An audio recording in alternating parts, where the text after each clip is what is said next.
Come on you, can I have some legs please? As a quadruple amputee, Mandy McCracken attracts curious comments from kids all the time. There you go.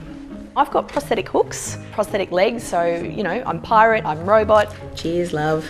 Over the years, I've had all sorts of questions. I've had people come up to me and just flatly go, what happened to you? Cheers. Okay.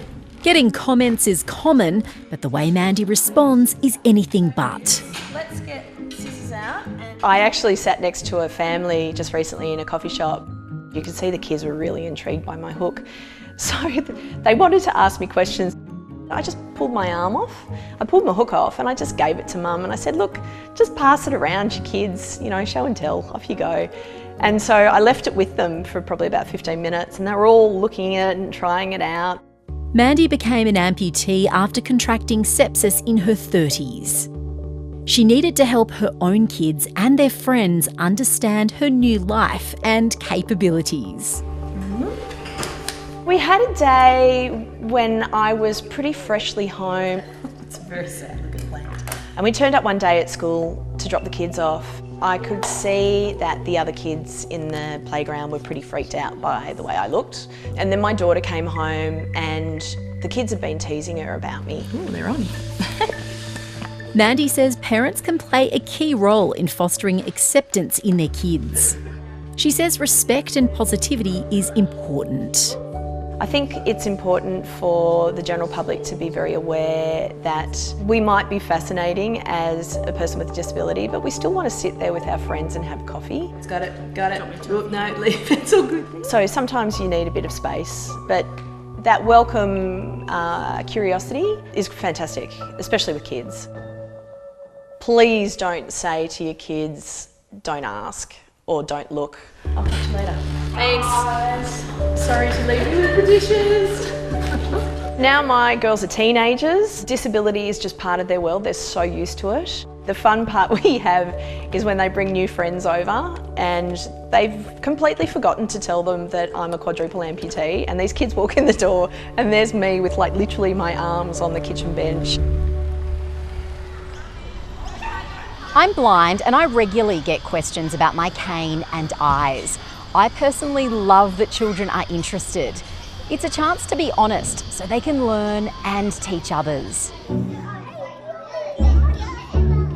The most important thing is to be kind and respectful when you see someone like me. As a short-statured woman, Marie Jenner is also no stranger to questions from kids. When I was younger, I didn't like it. I would avoid places where I knew this would happen. That's the same as me, isn't it? Now as an adult, I'm very comfortable with who I am, quite proud of that, and I confront it. So if they're going to snigger and laugh, then I will talk to them about it and say, what's so funny?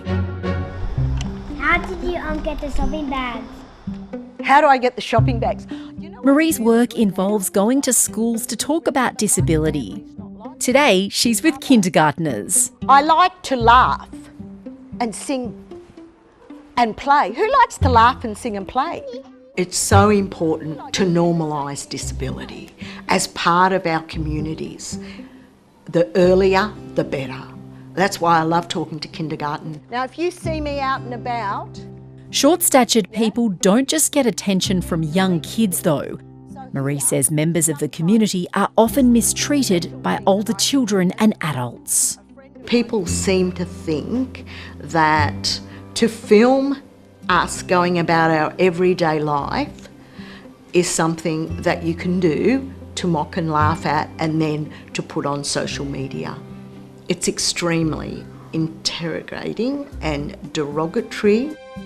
The Disability Royal Commission heard normalising disability at an early age reduces the chance of people without disability inflicting abuse and exploitation later in life. Marie says parents shouldn't let opportunities to educate their kids pass by. There was just a situation that happened recently.